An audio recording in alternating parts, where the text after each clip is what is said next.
जी news देख रहे सभी दर्शकों को मेरा बहुत बहुत नमस्कार और आप सभी का आभार और अभिनंदन। आज अनछुए पहलू नहीं है, लेकिन आज मुद्दा है, परिचर्चा है और चर्चा है युवाओं के लिए, बेरोजगारों के लिए। और सबसे बड़ी बात है कि सरकार का एक फैसला आया है कि 1 सितंबर से सभी स्कूल और कोचिंग संस्थान अब खुलने वाले हैं। कुल मिलाकर के विद्यालयों में रौनक लौटने वाली है और कोचिंग संस्थानों में फिर से शायद कंपटीशन करने वाले जो विद्यार्थी हैं वो फिर से आएंगे। और ये उम्मीद करते हैं कि जितनी वैकेंसी गवर्नमेंट ने निकाली है उनकी तैयारियां वो जी जान से करेंगे और बहुत सारे युवाओं को रोज़गार मिलेगा। आज हमारा मुद्दा भी यही रहेगा, कौन कौन सी वैकेंसियाँ आने वाली हैं। दूसरी बात, हमारे मैक्सिमम दर्शकों का एक सवाल था कि राजस्थान सरकार ने एक अनुप्रति योजना चलाई है कोचिंग संस्थानों में काम जो बच्चे तैयारी कर रहे हैं, पढ़ रहे हैं, उनके लिए राहत वाली बात है। दूसरी बात, एक और बड़ा फैसला राज्य सरकार ने किया है कि अगर आप एग्ज़ाम देने जाते हैं तो किराया जो है उसका भुगतान भी अब सरकार करेगी। तो इन चीज़ों को लेकर के, इन मुद्दों को लेकर के आज हम एक्सपर्ट के साथ में बातचीत भी करेंगे। लेकिन उससे पहले मेरी आपसे रिक्वेस्ट है कि आप खबरों को शेयर करें, ज़्यादा से ज़्यादा लोगों को जोड़ें, क्योंकि आज अनछुए पहलू नहीं है, लेकिन आज परिचर्चा है, मुद्दा है। और इस मुद्दे पर मेरे ख्याल से ज़्यादा युवा, ज़्यादा विद्यार्थी, ज़्यादा बेरोज़गार जो हैं वो जुड़ने का प्रयास करेंगे और उन तक ये महत्वपूर्ण जानकारी ज़रूर पहुँचेगी। तो आज मैं आपको खबरें ज़्यादा नहीं बताऊँगा, लेकिन फिर भी राज्य स्तर की जो बड़ी खबरें हैं वो ज़रूर मैं आपको बता देता हूँ और सवाई माधोपुर ज़िले की जो खबरें हैं वो आपको बता देता हूँ। और उसके बाद फिर हम आएंगे असली मुद्दे पर। चलिए, उम्मीद कर रहा हूँ कि आप शेयर कर रहे होंगे और ज़्यादा से ज़्यादा लोग जुड़ रहे होंगे हमारे साथ में। सबसे पहली खबर राज्य स्तर की, तो सबसे पहले तो मैं आपको बता दूँ आज तारीख है 13 और 12 है शुक्रवार। संविदा कंप्यूटर ऑपरेटर संघ 16 अगस्त को स्वास्थ्य भवन का करेगा घेराव। आजकल तो ये एक तरीके से फैशन सा चल गया, और फैशन क्या कहें साहब, कुल मिलाकर के ये है कि सरकारें तब तक सुनती ही नहीं है जब तक सड़कों पर उतरते नहीं हैं। तो अब सबने यही ढर्रा अपना रखा है, सबने यही फंडा अपना रखा है, सड़कों पर उतरो, सरकार से मांग करो और सरकार से अपनी बातें मनवाओ।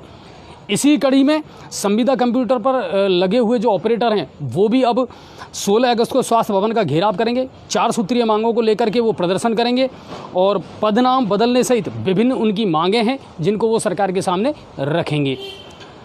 सरकार ने जहां 1 सितंबर से स्कूल खोलने की घोषणा कर दी है, राहत वाली बात है, लेकिन वहीं निजी स्कूल संचालक जो है वो 16 अगस्त से विद्यालय खोलने सहित विभिन्न मांगों को लेकर के प्रदर्शन कर रहे हैं।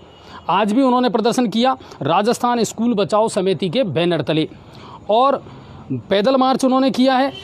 सीएम निवास तक वो लोग पैदल गए हैं, लेकिन वहाँ आगे जा कर के पुलिस ने उनको रोक दिया और वहाँ से सिर्फ 11 सदस्यों का एक प्रतिनिधिमंडल जो है वो जा कर के उन्होंने सीएम से मुलाकात की है, अपनी मांगों को वहाँ रखा है और वहाँ से निकलने के बाद में उन्होंने अपना आंदोलन अभी स्थगित कर दिया है। उनका मानना है, हालांकि उन्होंने खुलासा नहीं किया कि कौन सी मांगें हैं जिन पर सहमति बन चुकी है, लेकिन कुल मिलाकर के सहमति बन चुकी है और फिलहाल उन्होंने अपना जो आंदोलन है वो स्थगित कर दिया। लेकिन उनकी जो मांगें हैं वो अपनी जगह अभी भी हैं। एक तो आरटीई का पैसा जो है उसको लेकर के वो लोग आंदोलन कर रहे हैं कि साहब आरटीई का पैसा अब तक हमको नहीं दिया गया है। दूसरी बात, जो विद्यालय आप 1 सितंबर से खोल रहे हैं उनको 16 अगस्त से खोला जाए, ये मांग कर रहे हैं। कोचिंग संस्थान भी इसमें शामिल हैं। कोचिंग संस्थान के जो संचालक है वो भी ये कह रहे हैं कि साहब 16 अगस्त से विद्यालय या कोचिंग संस्थान जो है वो खुल जाने चाहिए। बहुत सारे राज्यों ने फैसला ले लिया है। बिहार है वो पहले ही खुल चुका है 7 तारीख से, और जो छोटी क्लास हैं उनको 16 अगस्त से खोलने पर बिहार सरकार ने मोहर लगा दी है। तो ये विभिन्न जो मांगे हैं इनको लेकर के, और अभी भी उम्मीद ये कर रहे हैं कि शायद हो सकता है आने वाले दिनों में उनका आंदोलन और भी देखने को मिले। सरकार ने पंचायत चुनावों के लिए 18 पर्यवेक्षकों की सूची जारी कर दी है, यानी 6 जिलों में होंगे पंचायत के चुनाव, चुनी जाएगी गांवों की सरकार और इसके लिए 3 चरणों में जो है पर्यवेक्षक हैं उनकी नियुक्ति कर दी है। सवाई माधोपुर की अगर मैं बात करूं तो प्रथम चरण के लिए महेंद्र कुमार पारख, सेकंड चरण के लिए मनीषा अरोड़ा और तृतीय चरण के लिए शक्ति सिंह राठौड़ को लगाया गया है पर्यवेक्षक के रूप में। बिजली कंपनियों में भर्ती परीक्षा को लेकर के भी सभी तैयारियां जो है वो लगभग पूर्ण हो चुकी हैं। 504 पदों पर 4 से 12 सितंबर तक परीक्षाएं आयोजित होंगी। तो ये तैयारियां भी पूर्ण हैं और उम्मीद ये कर रहे हैं कि राजी खुशी ये परीक्षा भी हो जाए, और इसके लिए कंट्रोल रूम की भी स्थापना कर दी गई है। तो ये राज्य से बड़ी खबरें थी। अब बात करते हैं सवाई माधोपुर से, हमारे ज़िले से क्या कुछ बड़ी खबरें हैं। अच्छा, आप लोग शेयर कर रहे हैं कि नहीं कर रहे? शेयरिंग ज़रूर जारी रखें सर, बड़े मुद्दों पर बात होगी आज, और स्पेशली युवाओं और बेरोज़गारों के लिए, और विद्यालयों से जुड़ी हुई जो खबरें हैं ना उनसे जुड़ी हुई मुद्दों पर चर्चा होगी आज। तो आप ज़्यादा से ज़्यादा शेयर करें और ज़्यादा से ज़्यादा लोगों को जोड़ें। चौथ खबर बढ़ा के DIDH विद्यालय में ताश खेलते अध्यापकों पर जिला शिक्षा अधिकारी ने चलाया चाबुक यानी की है कार्रवाई। ये वीडियो वायरल हुआ था, हमारे चैनल पर भी चला कि स्कूल टाइम में वो ताश खेल रहे थे। आखिर में शिक्षा विभाग ने इन पर कार्रवाई करते हुए 5 अध्यापक जो हैं शेर सिंह, राजाराम, हरिओम, हरिप्रसाद मीणा और राकेश वर्मा, इन पर कार्रवाई करते हुए इनको निलंबित कर दिया गया है और बीकानेर मुख्यालय पर अब इनकी उपस्थिति होगी। और ये मामला 8 अगस्त का था जब ये वीडियो वायरल हुआ था ताश खेलते हुए विद्यालय परिसर में, और वो भी ड्यूटी के दौरान। रणथंभौर गणेश मंदिर के रास्ते में चट्टानें गिरी, मीडिया में भी आई। इसको लेकर के प्रशासन ने जो गणेश धाम की यात्रा थी उसको रोक दिया, उस रास्ते को बंद कर दिया। लेकिन 10 दिन गुजर जाने के बाद भी इस रास्ते को अभी तक चट्टानों को हटा करके खोला नहीं गया। और ये मांग जब पहुंची राज्यसभा सांसद डॉक्टर किरोड़ीलाल मीणा के पास में, तो उन्होंने कहा कि अब चट्टान हटाओ अभियान की शुरुआत की जाएगी और इसके लिए 18 अगस्त को कूच करेंगे डॉक्टर किरोड़ीलाल मीणा सवाई माधोपुर। हालांकि उन्होंने प्रशासन से कहा है कि जल्दी से जल्दी इनको हटा दिया जाए, अगर नहीं हटाया तो 18 अगस्त को वो धलमल के साथ वहाँ पहुँचेंगे और इन चट्टानों को हटाने का काम करेंगे। तो एक्शन में हैं और वो खुद कूच करेंगे 18 अगस्त को। जिला कलेक्टर राजेंद्र किशन ने आज़ादी का Amrit Mahotsav fit India freedom run 2.0 को हरी झंडी दिखा करके आज रवाना किया। इस अवसर पर उन्होंने श्रम को दैनिक जीवन में उतारने का संकल्प भी दिलाया और फिटनेस की डोज आधा घंटे रोज, ये मूल मंत्र भी उन्होंने दिया, ये नारा भी उन्होंने दिया कि फिट रहेगा इंडिया तो आगे बढ़ेगा इंडिया। अब बात करते हैं गंगापुर सिटी की। हमारे शहर से क्या कुछ खबरें हैं। सबसे पहली खबर तो यही है साहब कि गर्मी जम के पड़ रही है पिछले 3 दिन से, धूप अच्छी खासी है। बारिश के अभी दर्शन होने की संभावना है नहीं। मौसम विभाग कह रहा है कि साहब फिर से मौसम बनेगा 20 अगस्त तक, फिर से बारिश हो सकती है, लेकिन तब तक तो आपको इसी तपिश का सामना करना पड़ेगा। और इन दिनों तो जो गर्मी है ना सर, वो बारिश के अंदर जो गर्मी पड़ती है वो बड़ी असहनीय पड़ती है सर, जिसको कहते हैं ना चिल्का, गाँव की भाषा में ऐसा पड़ता है साहब, और वो गर्मी अंदर तक उमस पैदा करती है। गंगापुर सिटी पुलिस लगातार वाहन चोरों के खिलाफ कार्रवाई कर रही है, लगातार धरपकड़ जारी है और पिछले 3-4 दिन से तो ऐसा अभियान चल रहा है जैसे ढूंढ करके एक को और पकड़ के लाया जा रहा है और गाड़ियां भी बरामद की जा रही है। इसी में कार्रवाई करते हुए सदर थाना पुलिस ने अतिरिक्त पुलिस अधीक्षक हिमांशु शर्मा, पुलिस उप अधीक्षक कालूराम मीणा और कोतवाली थाना प्रभारी धनराज मीणा के नेतृत्व में शानदार टीम का गठन करके और शानदार तरीके से कार्रवाइयाँ की जा रही है। एक वाहन चोर को और पकड़ा, और ना सिर्फ वाहन चोर को पकड़ा बल्कि जिसने उससे मोटरसाइकिल खरीदी उसको भी पुलिस ने दबोच लिया। मैं आपको बताऊं, कड़ी झोंपड़ी मीनापाड़ा का रहने वाला शातिर वाहन चोर विजेंद्र वो धरा गया और उसकी निशानदेही पर किसको उसने वाहन बेचा उसको भी पकड़ा, धारा सिंह को। धारा सिंह तलावड़ा में मोटरसाइकिल रिपेयरिंग की भी दुकान करता है और डीजे की दुकान करता है और उसी की आड़ में वो औने पौने दामों में मोटरसाइकिल खरीदता है, पार्ट्स को अलग करके और पार्ट्सों को बेचता है। चेचिस नंबर और इंजन नंबर जो है उसको गैस वेल्डिंग की मदद से वो छुपा देता है, मिटा देता है। आज उनको पकड़ने में पुलिस ने कामयाबी हासिल की है, उनको पुलिस ने पकड़ लिया है दोनों को, और उनके पास से मोटरसाइकिल भी बरामद की है। ये मोटरसाइकिल 12 जुलाई को नौगांव के रहने वाले दिनेश माली की चोरी हुई थी, जिसने परिवार दर्ज करवाया था, तो उस गाड़ी को भी पुलिस ने बरामद कर लिया है। कुल मिलाकर के ये है गंगापुर सिटी पुलिस पूरी चाक चौबंदी के साथ में अवैध नशे के खिलाफ, अवैध हथियारों के खिलाफ और वाहन चोरों के खिलाफ अब सख्ती से कार्रवाई कर रही है और एक एक को चुन चुन करके ढूंढ करके अंदर ला रही है। लेकिन इसमें सबसे बड़ा योगदान जो है वो है टीम कॉम्बिनेशन का। टीम कॉम्बिनेशन अच्छा है, टीम अच्छा काम कर रही है, कैप्टन अच्छा है, अच्छे निर्देशन में काम चल रहा है, तो उम्मीद ये करते हैं और ज़्यादा चोरियां जो हैं उनका खुलासा भी अब हो पाएगा। और जो आरोपी विजेंद्र है इसके खिलाफ आधा दर्जन से अधिक मुकदमे दर्ज हैं पहले से ही। तो ये एक बड़ी खबर आई है गंगापुर सिटी से। और स्वतंत्रता दिवस की जो तैयारियां हैं वो अपने उरूज पर हैं। हालांकि काय का स्वतंत्रता दिवस है, कोरोना की काली छाया इस बार भी है, ना तो सांस्कृतिक उत्सव होंगे, ना बढ़ चढ़ करके विद्यार्थी पार्टिसिपेट कर पाएंगे, वरना पहले कितनी अच्छे तरीके से और बहुत दिन पहले से तैयारियां शुरू हो जाती थी सर। स्कूल में हायर सेकेंडरी के मैदान पर हम देखते थे सर, अलग अलग विद्यालयों के जो विद्यार्थी है वो तैयारियाँ करते थे सांस्कृतिक कार्यक्रमों की, मार्च पास्ट की, फिजिकल एक्सरसाइज की, लेकिन अब वो सब बंद हो गए पिछले 2 साल से, तो चाहे 26 जनवरी हो या 15 अगस्त हो, लेकिन फिर भी सरकारी इमारतों को रोशन कर दिया गया है। आप देख रहे होंगे नेहरू गार्डन है वो भी आज गुलजार सा नज़र आ रहा है, चारों तरफ यहाँ भी रोशनी कर दी गई है। आज प्रोग्राम लेट होने की सबसे बड़ी वजह ये भी थी कि जब हम यहाँ आए थे तो यहाँ लाइटिंग का काम चल रहा था और वो लोग फ्री हुए, फिर हमने अपना प्रोग्राम शुरू करा। तो स्वतंत्रता दिवस की एडवांस में आप सभी को बहुत बहुत बधाई। ये हमारा राष्ट्रीय त्यौहार है और सीना गर्व से चौड़ा हो जाता है जब तिरंगा आसमान में अपने पूरे शबाब के साथ में और पूरे गर्व के साथ में लहराता है। फिर आपसे ज़रूर बात करेंगे स्वतंत्रता दिवस की भी, लेकिन अब बात करते हैं हम हमारे मुद्दों की, परिचर्चा करते हैं वो मुद्दा जो खास है युवाओं के लिए, बेरोज़गारों के लिए। और अब जल्दी ही कोचिंग संस्थान भी 1 सितंबर से खुलने वाली हैं। तो इन तमाम मुद्दों पर हम बात करने के लिए हमारे जो एक्सपर्ट हैं रविकांत जी, जो आर्यभट्ट कोचिंग के निदेशक हैं, चलाते हैं और अच्छा खासा रसूख रखते हैं, उनको मैं इनवाइट करूंगा। रविकांत सर आइए और मुझे ज्वाइन करिए आप। जी सर। रविकांत सर, पहले तो आपका बहुत बहुत स्वागत है। लगातार आप अपनी जो सेवाएं हैं, ज्ञान है, आपका जो समर्पण है वो जी न्यूज़ पोर्टल को आप देते रहते हैं, क्या कहना चाहेंगे इस बारे में?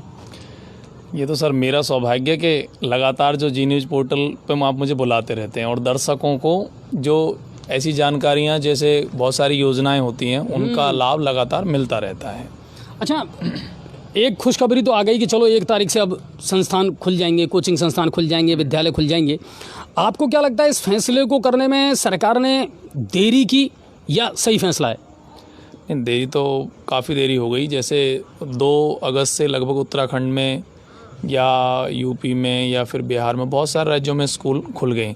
अब भी गए ठीक है, लेकिन अब भी 19 दिन का देरी पता नहीं क्यों हो गया। अब भी मतलब जिस दिन से आदेश आया उससे भी 19 दिन मान के चल रहे हैं अपन। तो मेरे हिसाब से 16 अगस्त से हो जाना चाहिए था। लगभग सबका ही अनुमान ये था कि 16 अगस्त से हो जाएगा। मतलब सब लोगों ने ये प्लान बना रखा 16 अगस्त से हो जाएगा। पता नहीं क्यों देरी हुई है। या तो यही हो सकता है कि ये सोच रहे हों कि कोरोना की तीसरी लहर आएगी तो ये धीरे धीरे उसको टालते जा रहे हैं कि थोड़ा आगे बढ़ाते जाएं। तो या तो ये हो सकता है, पता नहीं। आपको लगता है कि चुनावों की भी कोई काली छाया हो सकती है इन पे? चुनाव भी तो आ गए सरकार। हाँ, चुनाव आते हैं तब तो ये पता नहीं क्या होता है, कोरोना भी हट जाता है और सब चीज़ खुलने लग जाती हैं अपने आप ही। तो हो सकता है शायद उसका भी इफेक्ट हो। बाकी अब भी सरकार 15 दिन तो ऐसे ही डिले कर रही है, मतलब बिना बात के डिले कर रही है। जरूरत नहीं थी इतना। हाँ, जरूरत नहीं थी इसकी। ये तो 15 दिन तो पता नहीं क्यों डिले किया है इन लोगों ने, ये हमारी भी समझ से बाहर है। अच्छा, अब बात करते हैं अपन, चलो 1 तारीख से सब कोचिंग खुल जाएंगी, लगता है कि बच्चे उस रिदम के साथ अब आ पाएंगे। वैकेंसीज के हिसाब से आपको क्या लगता है कि कोचिंग जो है उनमें रौनक लौट पाएगी?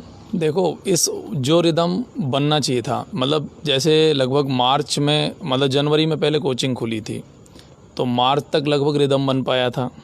उसके बाद अप्रैल में लॉकडाउन लग गया, जो था वो सब धीरे धीरे ख़त्म होने बंद हो गया। अब दोबारा से रिदम बनाने के लिए लगभग 2-2.5 महीने तो मतलब लोगों को वापसी आने में ही चाहिएगा। स्टूडेंट्स को वापस रीएस्टेब्लिश होने में टाइम तो लगेगा, 2-2.5 महीने तो उसमें लग जाएगा। और रही कोचिंगों के रिदम में आने की तो उसमें तो 6 महीने चाहिए कम से कम। अच्छा, अब जो टाइम है, अगर 1 सितंबर को हम देखें, फिलहाल आप मुझे बताइए कौन कौन सी वैकेंसीज है जिनको लेकर के आपको लगता है कि हाँ इनकी तैयारी तो अब विद्यार्थी शायद कोचिंग में करने के लिए तैयार है या करेगा? राज्य में तो केवल राजस्थान पुलिस की बचा है जिसकी वैकेंसी की ये सितंबर में बात कर रहे हैं। सेंट्रल में नहीं, पटवारी वगैरह की तो अब देखो इन्होंने एग्जाम की डेट ही दे रखी है, तो उसके लिए तो लड़के आएंगे ही नहीं। पटवार हुआ, रीट हुआ, इनके लिए तो लड़का तैयारी करेगा ही नहीं। एसआई हुआ, इनकी तैयारी तो वो अब सेल्फ करेगा, जो भी करे। कारण अब जैसे मान लीजिए सितंबर में ही डेट आ रही है तो वो 26 दिन में क्या तैयारी करेगा? कुछ नहीं। अब तो वो सेल्फ स्टडी करेगा। तो अब जो तैयारी की स्थिति है वो तो केवल या तो राजस्थान पुलिस है या फिर एसएससी जीडी सेंट्रल की तरफ से, या फिर ग्रुप डी मान लो, या फिर एनटीपीसी मेंस। जैसे आज एनटीपीसी की जो प्री एग्ज़ाम हुई थी उसकी आंसर की आ गई है।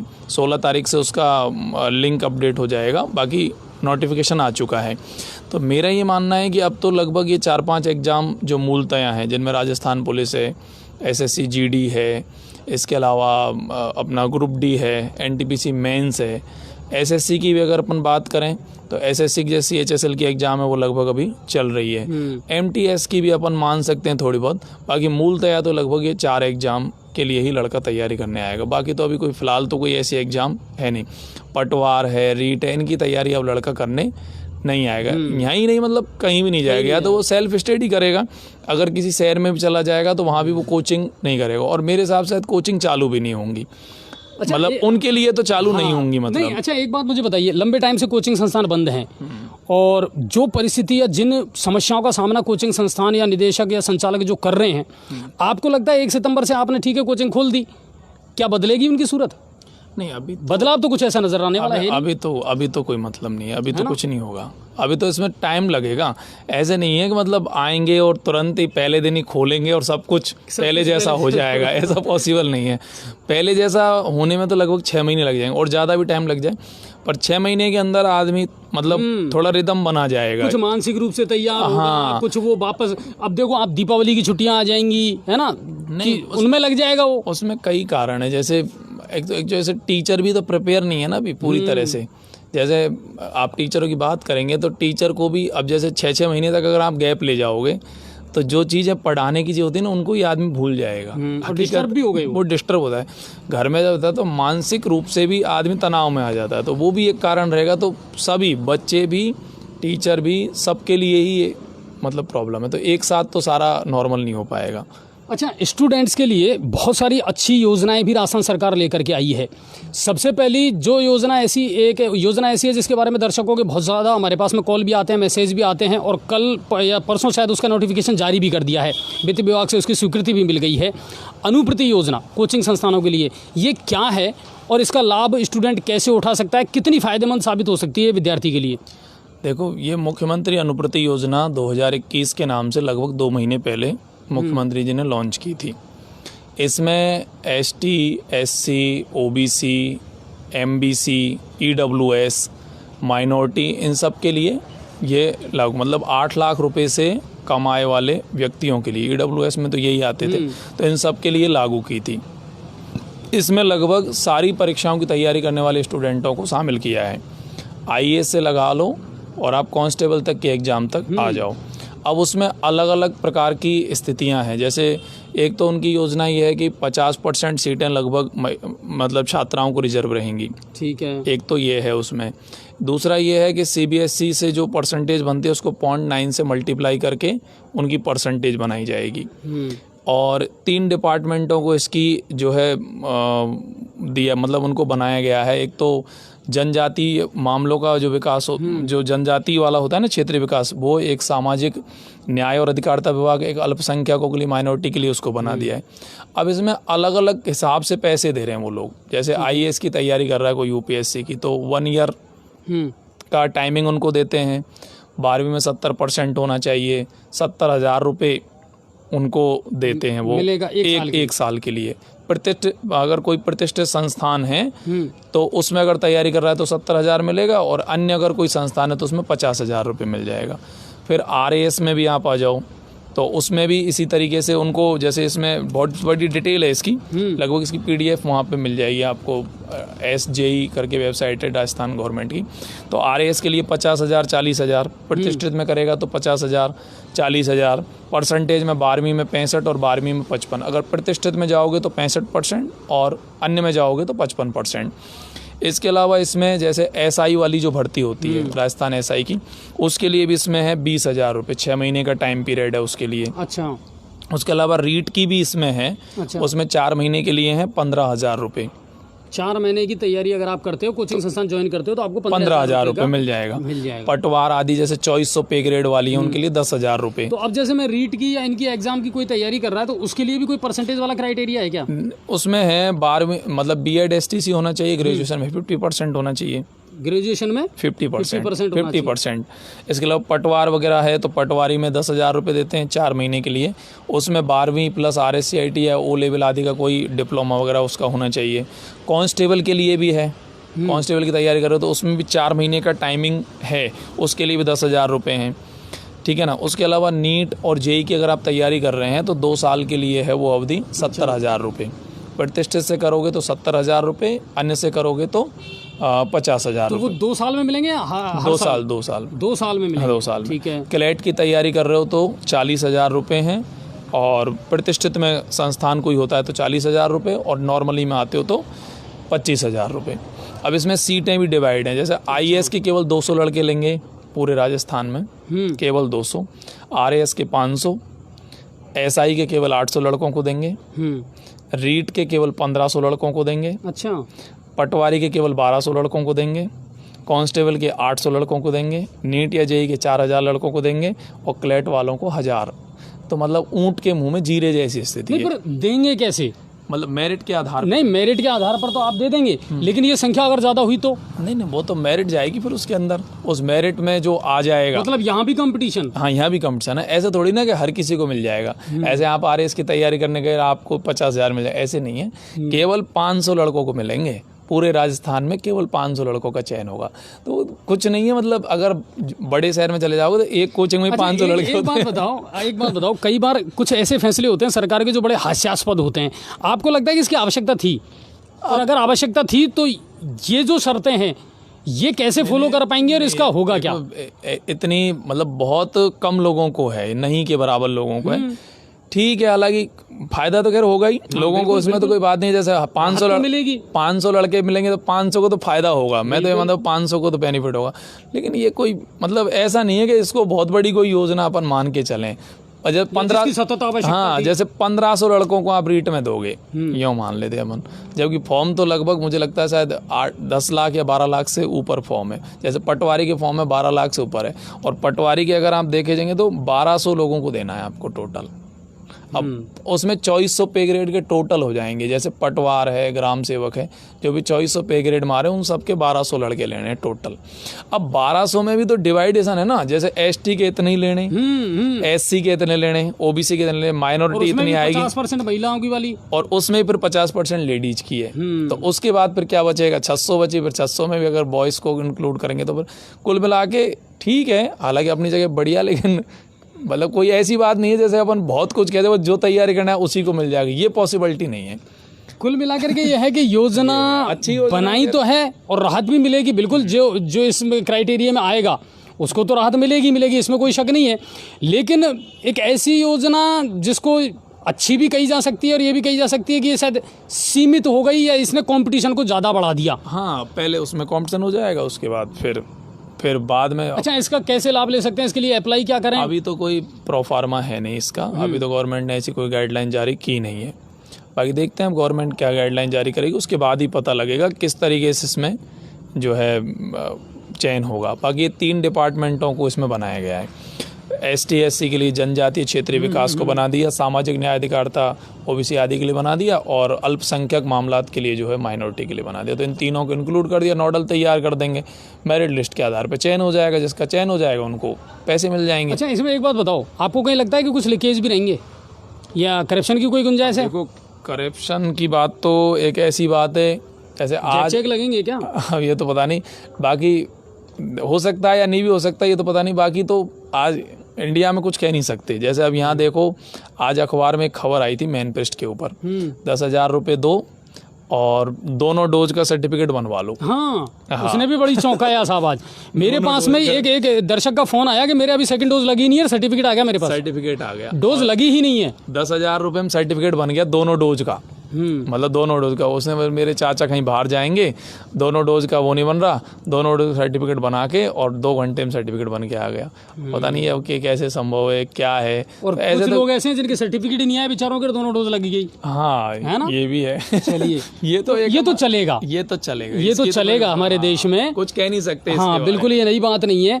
अब बात करते हैं, एक योजना और है कि अगर एग्जाम देने आप जाते हो तो उसके लिए भी सरकार ने कोई राहत दी है। वो फ्री वाला कर दिया है कि आप पे जो बस वगैरह हैं उनमें कोई पैसा नहीं लगेगा। अगर राजस्थान में कोई एग्जाम हो रही है राजस्थान की, तो उसमें बस का जो पैसा है वो नहीं लगेगा। तो ये है, लेकिन अक्सर मैंने ऐसा भी देखा है, जिस रोज ऐसी परीक्षाएं होती हैं उस दिन बस ही कम चलती हैं। ये भी तो वही बात है ना, ये भी तो एक प्रॉब्लम है। नहीं, प्रॉब्लम नहीं है, ये ही तो योजनाओं का सिस्टम है हमारे देश में। ये हमारी योजनाओं का सिस्टम है। हालांकि ऐसे नहीं कहना चाहिए, लेकिन हकीकत ये भी है कि जैसे मान लो कई बार होता है ना, वो महिला दिवस 8 मार्च को महिलाएं फ्री चलेंगी, उस दिन बस ही एक चलेगी ना। जाने कहीं तो करेंगे हम। हाँ, तो वो हो जाएगा वो तो। अच्छा, और कौन कौन सी ऐसी चीज़ें हैं जो अब आप आने वाले समय में विद्यार्थियों को या बेरोजगारों को बताना चाहते हैं कि सर आप इस तरीके से अब कर सकते हैं, ये योजनाओं का लाभ उठा सकते हैं? दूसरी बात, आने वाले भविष्य में अब क्या देखते हैं आप? अभी दिसंबर तक का अगर हम क्राइटेरिया लेकर के चलें तो क्या कुछ होने वाला है राजस्थान में युवाओं को लेकर, वैकेंसीज़ को लेकर के? देखो, अभी तो राजस्थान के अंदर तो जो वैकेंसीज की पोजीशन है वो तो प्रेजेंट टाइम की स्थिति में तो केवल और केवल मात्र राजस्थान पुलिस है। बाकी सेंट्रल लेवल में अगर मान लिया जाए तो एसएससी जीडी है और ग्रुप डी है, एनटीपीसी मेंस है, और संभवतया मेरा ये मानना है, अंदरूनी जो सूत्र हैं उनके मुताबिक ऐसी खबरें आ रही हैं कि रेलवे के अंदर आपका जो ये है टेक्नीशियन और ड्राइवर, इनकी वैकेंसी संभवतया अक्टूबर नवंबर में या दिसंबर में संभवतया आ जाएं। मतलब उसका कारण हम लोग दूसरा ये भी एक अनुमान लगा रहे हैं, जैसे हमें कोई सूचना मिली है तो वो अंदरूनी सूत्रों के आधार पर ये पता लग रहा है। बाकी हमारा ये पर्सनली व्यू ये भी है कि 2022 में यूपी के अंदर चुनाव है, तो संभवतः उससे पहले तो सेंट्रल की वैकेंसी तो आनी है, ये तो क्लियर है, क्योंकि मतलब यूपी और बड़ा राज्य है, स्वाभाविक सी बात है, वहाँ को अगर लोभाना है तो फिर ये सब कुछ आएगा। और वैसे भी संभवतया जो आने वाले हमारा जो गंगापुर का क्षेत्र है, यहाँ पे अधिकांशतः लड़के जो तैयारी करने वाले हैं वो मूलतः रेलवे की तैयारी बहुत ज़्यादा करते हैं। तो यहाँ के लोगों के लिए तो एक बहुत अच्छी खुशखबरी की तो ये है, मतलब कि आने वाले समय में एक तो आपका ड्राइवर है, टेक्नीशियन है, इनकी वैकेंसियों की संभावना ज़्यादा है। बाकी रेलवे की तो अभी सारी वैकेंसियों की तैयारी आप कर सकते हैं। जैसे ग्रुप डी की अभी कोई डेट है नहीं फिलहाल प्रेजेंट टाइम।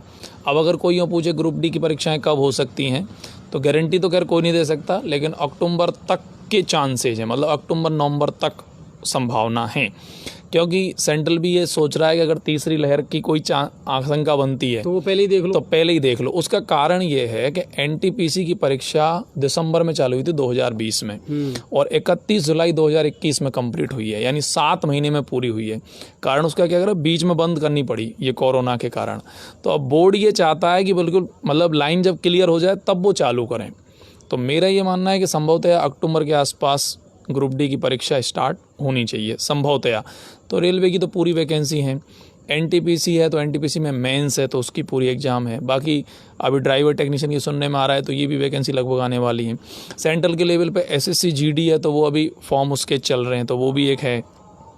इसके अलावा राजस्थान में है तो ये है ही। बाकी पटवार वगैरह की तो अभी अपन एक चीज़ रविकांत सर, अब कोई एग्ज़ाम ऐसी है जैसे 26 सितंबर को रीट की एग्ज़ाम आप ले रहे हैं, कोई ऐसी एग्ज़ाम आपको लग रही है कि जिस पर भी अभी काला बादल मंडरा सकते हैं या छाया? क्योंकि हमारे पास भी बहुत सारी ऐसी आती हैं सर, क्या वाकई में हो जाएगी 26 सितंबर को? नहीं, एग्ज़ाम तो खैर अब हो जाएगी, लेकिन ऐसा तो मतलब अब रुकने एग्ज़ाम तो करवा लेंगे। हाँ, एग्ज़ाम तो करवा लेंगे ये लोग, एग्ज़ाम तो हो जाएगी, एग्ज़ाम तो रुकेगी नहीं। रीट की तो कम से कम नहीं रुकेगी, अब तो कम से कम 5 बार हो गई है, तो अब तो रीट की परीक्षा रुकने के चांसेज मतलब है ही नहीं है, ये मानो आप 101% ये करवा देंगे। बाकी रही बात कोई और घालमेल वाली स्थिति, तो उसकी तो कौन क्या कह सकता है। वो संदेह तो खैर अब देखो हर भर्ती में लगभग होता ही है, और वो तो कहीं ना कहीं से निकल के आती है। हाँ, वो तो हो ही जाता है, कैसे भी कर लो। वो तो आरएएस के एग्जाम में क्या हुआ था इंटरव्यू में, हाँ वो तो खैर सबको पता है उस चीज़ के बारे में, कहने से नहीं रहने से क्या होता है। चलिए, कुल मिलाकर के रविकांत सर एक पॉजिटिव माइंडसेट के साथ हम भी जितने विद्यार्थी हैं, अभ्यर्थी हैं, उनसे इतना ही कहना चाहेंगे कि आप जी जान से मेहनत करें, तैयारी करें, और एग्ज़ाम होगी, ज़रूर होगी। और गवर्नमेंट भी ये चाहती है कि देखिए जो मामले पेंडिंग में चल रहे हैं या गवर्नमेंट पर अगर बार बार सवालिया निशान लगते हैं तो गवर्नमेंट भी नहीं चाहेगी कि हमारे ऊपर उंगलियां उठें, और ज़्यादा से ज़्यादा जो अभ्यर्थी हैं उनको पोस्टिंग मिले, नौकरी मिले। और सरकार जो अब बार बार वादा करती है ना, और जिन वादों को करके सत्ता में आती है, हम इतने लोगों को रोज़गार देंगे, क्योंकि हमारे यहाँ तो फंडा एक और है, हम सिर्फ सरकारी नौकरी को ही रोज़गार मानते हैं, और चीज़ें तो फिर बेरोज़गारी की श्रेणी में आती है। तो उम्मीद ये करते हैं आप जी जान से मेहनत करें, तैयारी करें, और आने वाले समय में एग्ज़ाम ज़रूर होगी। और रही बात कोचिंग संस्थानों की या विद्यालय की, तो सर 1 सितंबर से बिल्कुल खुलने जा रहे हैं। तब तक ये चुनावों का जो मामला है, ये भी तीनों चरण जो हैं लगभग ख़त्म से हो जाएंगे, और 4 सितंबर को जो है इन पंचायत चुनावों के रिजल्ट भी आ जाएंगे, परिणाम भी आ जाएंगे, आपके प्रधान हैं, जिला प्रमुख हैं, वो भी सेलेक्ट हो जाएंगे। तो कुल मिलाकर के ये है कि आज का जो हमारा प्रोग्राम था इम्पोर्टेंट, इसके सेंटर में जो थीम थी वो थी अनुप्रति योजना। इसका लाभ कैसे ले सकते हैं, इससे कितना फ़ायदा होने वाला है। कल भी इस डिबेट को हम जारी रखेंगे। मैं आपको अभी बता रहा हूँ, कल भी रविकांत सर हमारे साथ में होंगे, लेकिन कल मुद्दा दूसरा होगा, और कल मुद्दा होगा कानून को लेकर के। कानून हमारे देश में किस तरह के हैं, अपराधों को रोकने में वो कितने कामयाब हो पाते हैं, किन कानूनों को बदलने की आवश्यकता है और कौन से ऐसे कानून हैं जो बेवजह लोगों पर थोपे जाते हैं जिन्हें बदलने की आवश्यकता है। यानी सरकार को अब कहीं ना कहीं जब जनता के ज़रूरत पड़ती है तो जनता की तरफ तो सरकार देख लेती है, मगर जब जनता को सरकार की ज़रूरत पड़ती है तो सरकार अपने खर्चों में कटौती क्यों नहीं करती है, ये भी एक बड़ा यक्ष प्रश्न है। तो कल इस मुद्दे पर भी हमारी चर्चा होगी ज़रूर। कितना विधायकों की, नेताओं की, सांसदों की बल्ले बल्ले है, कितना कुछ उनको मिलता है और उसके मुकाबले जनता के हाथ हमेशा खाली क्यों रहते हैं और जनता की तरफ ही सारी नियम और शर्तें लागू क्यों होती हैं। कल इन मुद्दों पर चर्चा ज़रूर होगी। रविकांत सर, कल आपको हम फिर से इनवाइट करेंगे और कल इन मुद्दों पर हम चर्चा ज़रूर करेंगे और समय समय पर जो भी अपडेट आप आती हैं वो आप जी न्यूज़ पोर्टल के माध्यम से अभ्यर्थियों तक, बेरोज़गारों तक ज़रूर पहुंचाएं सर। लोग बहुत उम्मीद करते हैं और जी न्यूज़ पोर्टल की रीच के हिसाब से। एक और मैं सूचना दे दूं जी, गंगापुर सिटी में हमारा जो संस्थान है वो एक नौकरी जंक्शन नाम से एक यूट्यूब चैनल चलाते हैं हम लोग, जिस पे बहुत सारे वीडियोज़ हैं जो बिल्कुल फ्री ऑफ कॉस्ट हैं, उसका कोई चार्ज नहीं है। उसमें मैथ के हैं, रीजनिंग के हैं, इसके अलावा एडवांस मैथ के हैं, जीके के हैं, साइंस के हैं। लगभग 250 से ज़्यादा वीडियो हमने अपलोड कर रखे हैं। तो जितने भी दर्शक हैं और जो स्टूडेंट वगैरह देख रहे हैं वो वहाँ जाके उन वीडियोज़ का लाभ ले सकते हैं, मतलब, और वो फ्री ऑफ कॉस्ट है, उनका कोई चार्ज भी नहीं है, ठीक है ना। बाकी अगर आप पेड वर्जन में जाएंगे तो वो एक अलग बात है। बाकी लगभग 200 से 250 तो हमारे फ्री वीडियोज़ हैं, उनको पढ़ के आप मतलब तैयारी को और मजबूत कर सकते हैं। जी चलिए, बहुत बहुत धन्यवाद। और जब भी ज़रूरत होगी हम रविकांत सर को फिर से इनवाइट ज़रूर करेंगे। रवि सर, बहुत बहुत धन्यवाद आपका। तो ये आज की परिचर्चा थी और दिन भर की तमाम खबरें थी और उम्मीद करता हूँ आज की जो परिचर्चा है वो आपको पसंद आई होगी। अगर आप लोगों के सवाल हों तो बिल्कुल बेझिझक आप अपने सवाल भी हमारे पास में भेजें, हम उन सवालों का जवाब भी आपको देंगे। अगर अब भी कोई मन में शंका हो, सवाल हो, तो वो भी आप भेजें, हम अपने एक्सपर्ट के पास उन सवालों को भेजेंगे और उनका जवाब भी आपको ज़रूर देंगे। कल की जो प्रोग्राम है, कल की जो डिबेट है, उसमें आप ज़रूर जुड़िएगा। कल रविकांत सर के साथ में हमारे पास में कानून के विशेषज्ञ भी होंगे जिनसे हम चर्चा ज़रूर करेंगे, क्योंकि ये भी एक बहुत अहम मुद्दा है सर। व्हाट्सएप और सोशल मीडिया पर हम बहुत सारी चीज़ें पोस्ट तो करते हैं, मगर गौर भी करते हैं, मगर क्या उनके बारे में कभी आवाज़ उठाते हैं? नहीं उठाते। आवाज़ उठाने का वक्त है और आवाज़ उठानी भी चाहिए। जनता अगर सवाल करना बंद कर देगी ना सर, तो फिर कैसे काम चलेगा। सवाल भी करते रहें, जवाब मांगते रहें, ये हमारा संवैधानिक अधिकार है और इससे हमको कोई महरूम नहीं कर सकता। उम्मीद करता हूँ आपको अच्छा लगा होगा आज का प्रोग्राम और आज की डिबेट अच्छी लगी होगी। आज अनछुए पहलू नहीं था, लेकिन हम कोशिश ये करते हैं जिस दिन अनछुए पहलू नहीं हो कि कोई ना कोई मुद्दा, कोई ना कोई चर्चा हम ज़रूर करें और वो आप लोगों के सामने ज़रूर लेकर के आएँ। चलिए, आप सबका बहुत बहुत धन्यवाद। और हाँ, फ़ोन पंचायत ऐप, लोग जुड़ रहे हैं बहुत तेज़ी से और ये हमें भी अच्छा लग रहा है। और ज़्यादा से ज़्यादा लोगों को जोड़ें, अपने गांव के जो सरपंच हैं, अधिकारी हैं, उनको भी आप जोड़ें, डाउनलोड करें ज़्यादा से ज़्यादा गूगल प्ले स्टोर पर जा कर के, और वो आपको बहुत फ़ायदेमंद साबित होने वाली है सर, ये मुझे लगता है आने वाले दिनों में। चलिए, आप सबका बहुत बहुत धन्यवाद। जय हिंद और जय भारत।